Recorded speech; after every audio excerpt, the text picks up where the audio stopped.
Good morning बच्चों।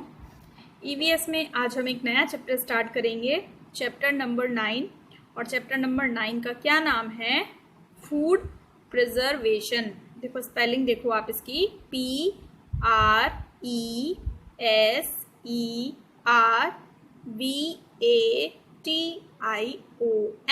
That is called food preservation. ठीक है, फूड प्रिजर्वेशन आपकी यूनिट 2 का फर्स्ट चैप्टर है। यूनिट 2 में हम फूड और वाटर के बारे में पढ़ेंगे। ठीक है, तो पहला चैप्टर आपका फूड पर बेस्ड है। फूड प्रिजर्वेशन का क्या मतलब है? फूड प्रिजर्वेशन का मतलब है फूड, भोजन को प्रिजर्व करना, मतलब सुरक्षित रखना।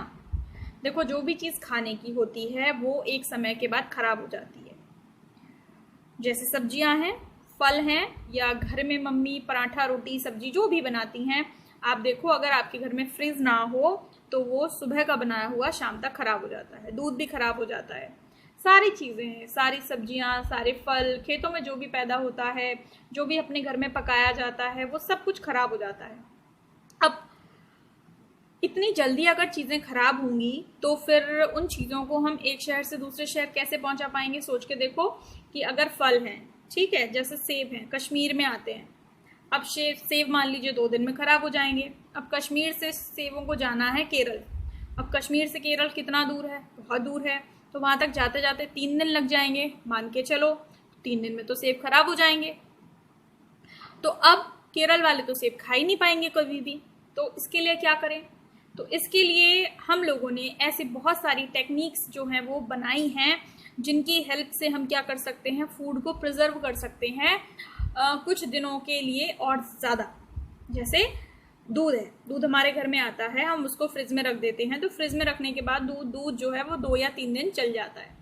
हाँ, इसके बाद ऊपर इसके ओवर करोगे तो खराब हो जाएगा, लेकिन जो दूध आपका 1 दिन में खराब हो रहा था या 1 दिन के अंदर भी कुछ घंटों में खराब हो रहा था, वो दूध अब आपका 3 दिन चल रहा है। ठीक, तो वो जो टेक्निक्स हैं, वो जो प्रोसेस हैं फूड प्रिजर्वेशन की, यानी कि खाने को लंबे समय तक सुरक्षित बनाए रखने की, वो कौन कौन सी टेक्निक्स हैं और उनको हम कैसे कैसे यूज करते हैं, वो सारा कुछ हम इस चैप्टर में पढ़ने वाले हैं। ठीक है, तो फ्रिज में रख के भी हम फूड को खराब होने से कुछ दिनों तक के लिए बचा लेते हैं। इसी तरह से अब आप सोचोगे अचार है, अब मम्मी अचार को फ्रिज में तो रखती नहीं है, फिर भी अचार पूरे साल भर रखे रहते हैं। किसका अचार होता है? आम का। आम को अगर आप वैसे ही छोड़ दो बिना फ्रिज के बाहर, तो ये 2 या 3 दिन में आम खराब हो जाता है। लेकिन अचार साल 2 साल तक रखे रहते हैं, खराब नहीं होते। क्यों? क्योंकि उसमें मम्मी को मालूम है कि उसमें फूड को प्रिजर्व करने के लिए जिन चीज़ों की ज़रूरत है वो चीज़ें डाली जाती हैं। जैसे कि आपका नमक चीज़ों को खराब होने से रोक देता है, और जैसे कि आपका तेल चीज़ों को खराब होने से रोक देता है। ठीक, तो उसमें नमक और तेल दोनों पड़े रहते हैं, जिससे कि वो चीज़ें खराब नहीं होती हैं। तो ऐसे बहुत सारी नई पुरानी सब टेक्निक्स जो हैं, जो पुराने लोगों को, बूढ़े लोगों को मालूम थी और जो आज नए लोगों को मालूम है, वो सारी चीज़ें, वो सारी टेक्निक्स हम इस चैप्टर में पढ़ने वाले हैं। और अगर कोई टेक्निक नई आपको आती है जिससे कि आप खाने को खराब होने से बचा सकते हो, तो आप भी बता सकते हो। ठीक है, चलिए चैप्टर को अब रीडिंग स्टार्ट करते हैं। यहाँ से पढ़िए मेरे साथ। Germs are always present in the air. बात इसकी हो रही है कि खाना सड़ता क्यों है, खराब क्यों होता है, कहाँ से खराब होता है, कौन उसे खराब करते हैं? तो हवा में हमेशा जर्म्स मतलब कीटाणु मौजूद रहते हैं।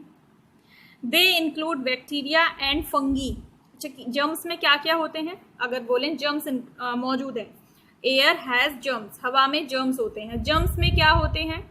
जर्म्स में होते हैं बैक्टीरिया और फंगी। ये जर्म्स के नाम हैं। बैक्टीरिया एक प्रकार के जर्म्स हैं और फंगी दूसरे टाइप्स के जर्म्स हैं। दोनों की प्रॉपर्टीज, दोनों का रहना पहनना, उठना बैठना, खाना सोना, सब तरीके अलग अलग हैं, इसलिए 2 अलग टाइप हैं जर्म्स के। They can start spoiling cooked food as well as raw food which is a few days old and make food useless and contaminated. क्या मीनिंग है इसका? देखिए, They can start, वे शुरू कर देते हैं क्या? Spoiling, खराब करना, cooked food, पके हुए भोजन को।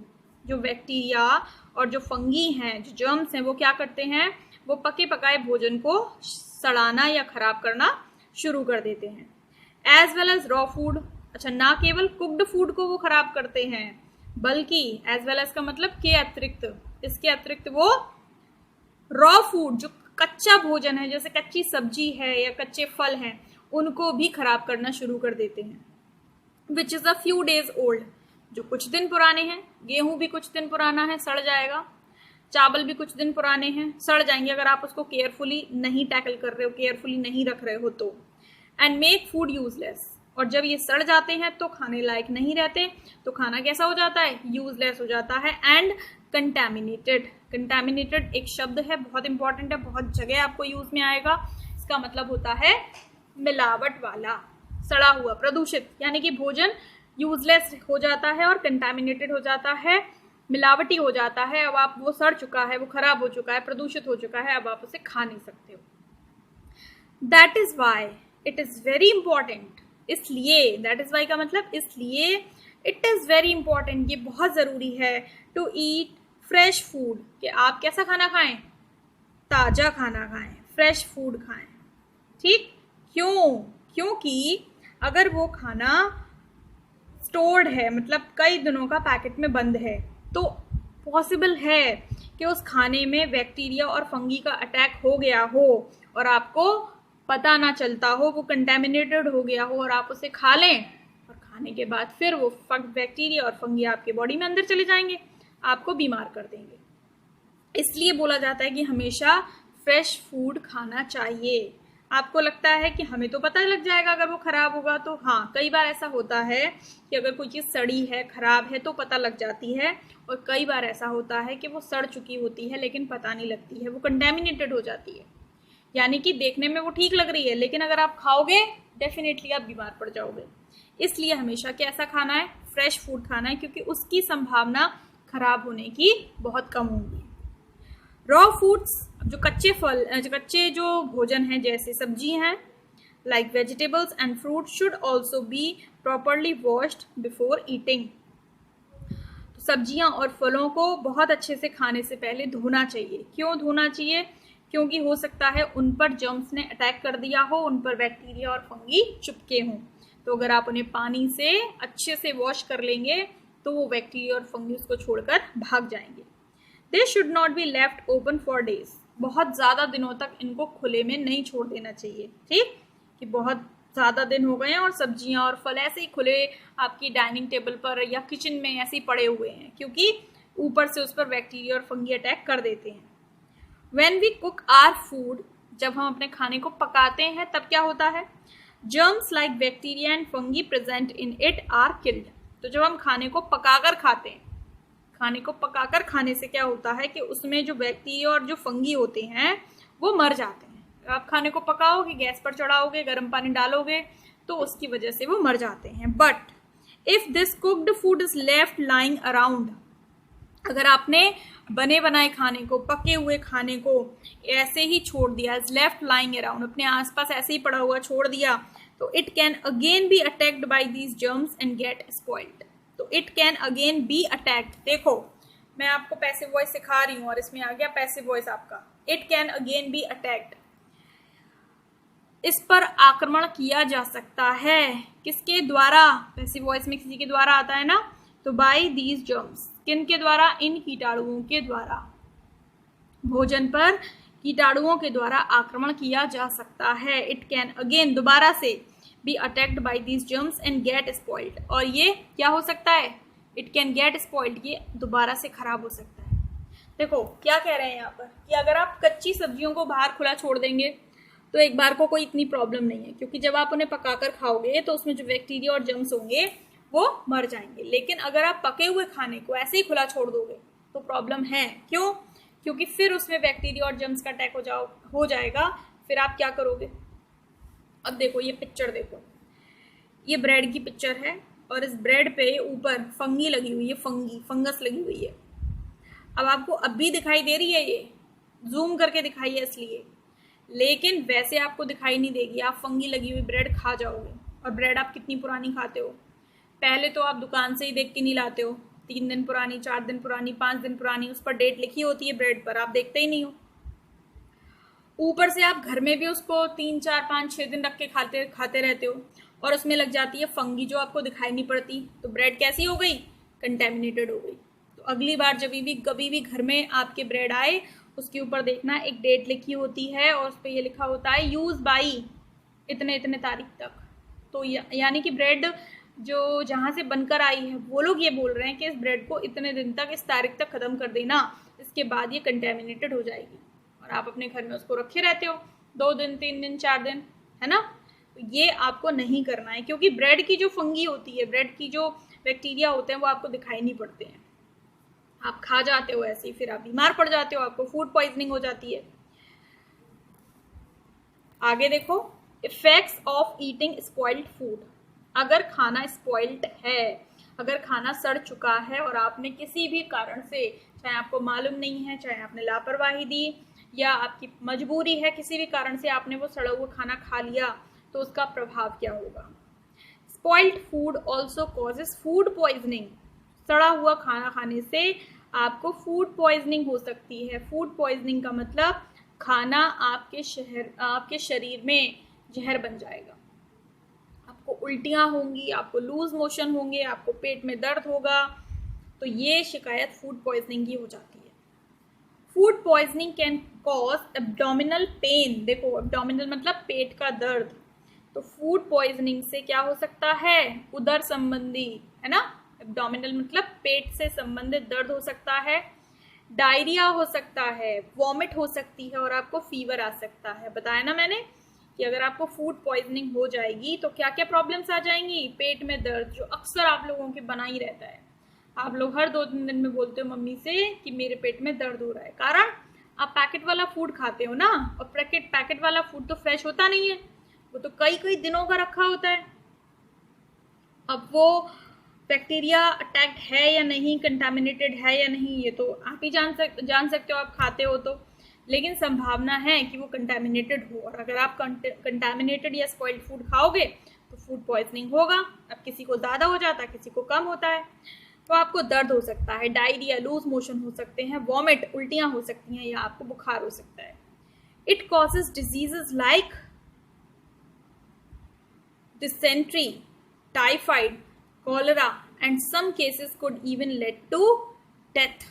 कितनी डेंजरस डिजीज है ये फूड पॉइजनिंग, क्योंकि इससे और भी बीमारियां हो सकती हैं, जैसे कि आपको डिसेंट्री हो गई है, आपको पेचिस हो गई है, आपको टाइफाइड आ गया है, बुखार आ रहा है, आपको कॉलरा हो गया है, या कुछ केसेस तो इतने ज़्यादा खराब हो जाते हैं कि कभी कभी तो लोग उससे मर भी जाते हैं। गाँव में अक्सर ये सुनने मिलता है कि फूड पॉइजनिंग हो गई। शराब लोग खराब पी लेते हैं, सड़ी हुई अल्कोहल पी लेते हैं, उससे भी उनको फूड पॉइजनिंग हो जाती है और वो मर जाते हैं। तो ये प्रॉब्लम है। फूड आपको साफ सुथरा, फ्रेश और धो के अच्छे से क्लीन करके ही खाना चाहिए। खाना एक बहुत बड़ी चीज़ है जिस पर हम ध्यान नहीं देते हैं, लेकिन हमें ध्यान देना चाहिए। ठीक है, अगला टॉपिक देखो, food preservation.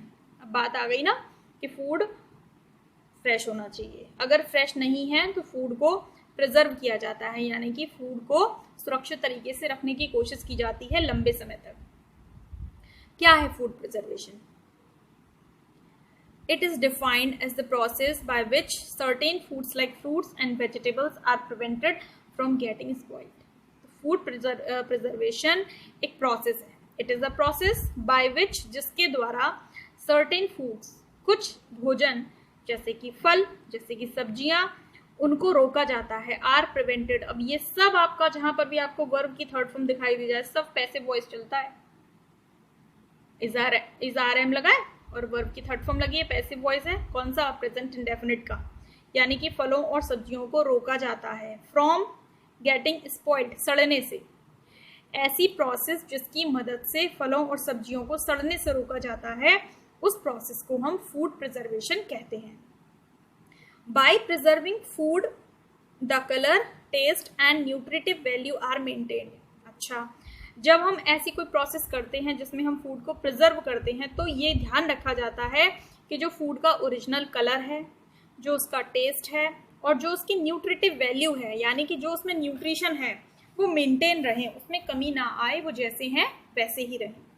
So food preservation is actually processing of food to prevent it from spoilage and making it possible to store in a fit condition for future use. तो बेसिकली फूड प्रिजर्वेशन क्या हुआ?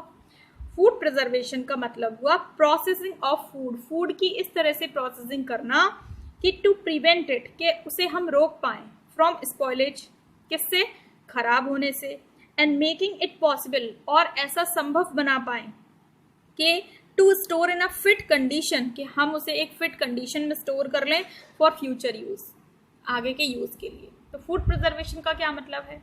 Food preservation एक ऐसी process है जिसमें हम फलों, सब्जियों जैसे और भी अन्य प्रकार के भोजन वाले पदार्थों को हम खराब होने से बचाते हैं और उसे स्टोर करने की कोशिश में लगते हैं कि हम उसे आगे के यूज के लिए स्टोर भी कर पाएं। It may be as simple as boiling of milk, ये बिल्कुल उतना ही सिंपल है जैसे कि हम दूध को उबालते हैं। कच्चा दूध जल्दी खराब होता है, कच्चा दूध घर में आता है, मम्मी उसे बॉईल करती हैं। क्यों? सोचा है कभी आपने कि दूध हमेशा घर में उबाला क्यों जाता है? उसका आंसर ये है कि जब घर में दूध आता है तो कच्चा आता है, और दूध आपको मालूम है गाय देती है, और जिस जगह पर गाय दूध देती है तो वहाँ पर बहुत सारे बैक्टीरिया और जर्म्स जो हैं वो दूध में मिक्स हो जाते हैं। तो घर में अगर हम बैक्टीरिया और जर्म्स वाला दूध लाएंगे और उसे पी लेंगे तो हम बीमार पड़ सकते हैं। तो उसे सबसे पहले उबाल लिया जाता है, उबालने से उसमें जो भी बैक्टीरिया, जो भी जर्म्स होते हैं वो मर जाते हैं, तो दूध प्रिजर्व हो जाता है थोड़े से और लंबे समय के लिए।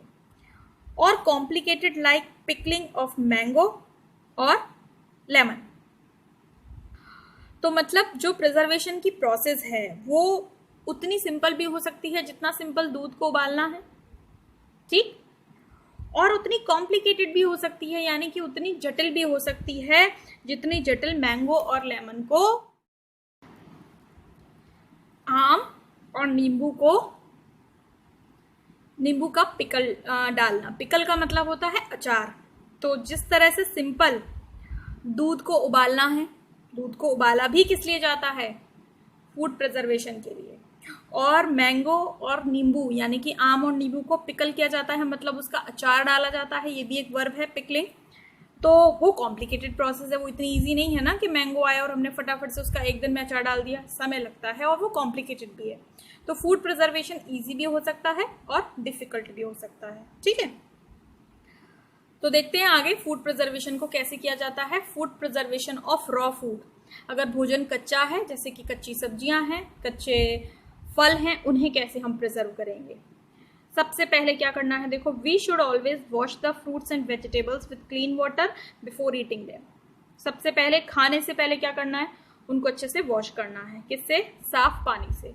हो सकता है तो पानी को आप उसमें नमक डालकर भी साफ कर सकते हैं, तो और अच्छे से वो साफ होते हैं।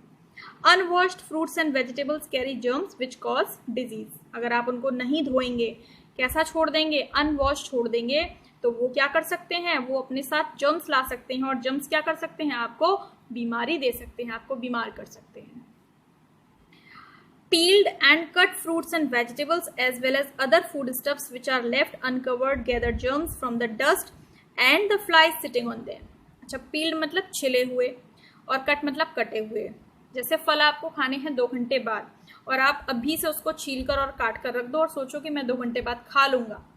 या आजकल मॉल में भी आपने देखा है कि कटे हुए और छिले हुए फल आते हैं, तो वो आपके लिए बिल्कुल बिल्कुल बिल्कुल अनहेल्दी होते हैं, ठीक। तो कटे हुए और छिले हुए फल और सब्जियां या दूसरा कोई भी और फूड स्टफ इस तरीके का जिससे कैसा छोड़ दिया गया है, विच आर लेफ्ट, सब पैसिव वॉइस में चल रहा है, विच आर लेफ्ट अनकवर्ड, बिना ढका हुआ, वो क्या कर सकता है, गैदर कर सकता है, इकट्ठा कर सकता है जर्म्स ले सकता है, किससे, जो धूल उड़ रही है, हवा चल रही है उससे, and the flies sitting on them, और उनके ऊपर जो मक्खियां आकर बैठ जाती हैं वो उनसे भी जर्म्स को रिसीव कर सकता है, गैदर कर सकता है। We should never eat such food items, तो हमको इस तरीके के फूड आइटम्स नहीं खाने चाहिए। लेकिन हम जब दुकानों पर जाते हैं तो हमने वहाँ पर जूस पीते हैं, हम फलों का जूस पीते हैं ठेलों वालों से, दुकानों वालों से, तो उनके यहाँ तो फल सारे ऐसे कटे हुए रखे रहते हैं। हम शादियों में जाते हैं तो देखा है आपने, सारे फल जो है वो इस तरह से कटे हुए रखे रहते हैं, खुले खुले रखे रहते हैं, तो उस पर जर्म्स और बैक्टीरिया आ सकते हैं, है ना। तो बहुत ध्यान से देख कर बिल्कुल सफाई से आपको ये सारी चीज़ें खानी है। आगे देखो बच्चों, और क्या किया जा सकता है। Fruits and vegetable should be washed before piling and cutting. तो देखो, पीलिंग मतलब उनका छिलका उतारना, कटिंग मतलब काटना। तो उनका छिलका उतारने से पहले भी उनको धो, और फिर छिलका उतारने के बाद काटने से पहले भी उनको धो, अगर पॉसिबल है। जैसे आप सोचोगे अब मैडम बनाना को कैसे धोएं, मत धो बनाना को, लेकिन बहुत सारे फल ऐसे हैं जिन्हें छिलका उतारने से मतलब छीलने से पहले भी धो और फिर काटने से पहले भी। Washing of cut fruits and vegetable washed away the vitamins and minerals contained in them which are essential for our body.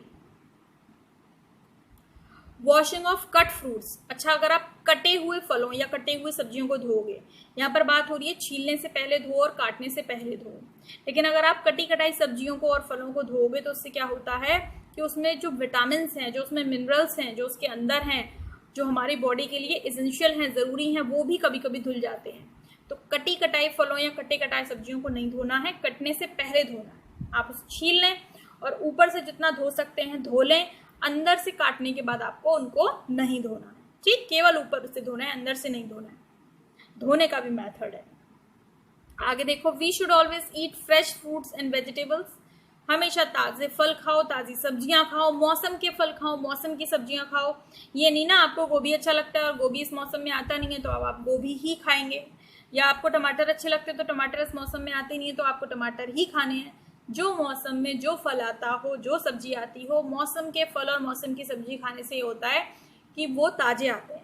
Otherwise क्या होगा, कोल्ड स्टोरेज में रखे हुए आएंगे, वो आपको नुकसान करेंगे। तो जिस मौसम में जो फल जो सब्जी इस समय खेतों में लग रही है, उस समय वो फल या सब्जी खाना सबसे सेहतमंद रहता है। स्टेल और ओवर राइप फ्रूट्स और vegetable contain germs which cause disease, ये आपको बात पता नहीं होगी। देखो, स्टेल मतलब बासा और ओवर राइप का मतलब होता है जो फल ज़्यादा पक जाते हैं, जैसे केले हैं कभी कभी गले गले से आते हैं, ज़्यादा पके हुए आते हैं। तो ज़्यादा पके हुए, ज़्यादा पिलपिले जो आपके फल होते हैं या जो सब्जियां होती हैं उनमें भी जर्म्स होते हैं जिनसे आपको बीमारियां हो सकती हैं। तो आपको बासी, स्टेल मतलब बासी और फ्रेश मतलब ताजे, दोनों एंटोनिम्स हैं, अपोजिट वर्ड है।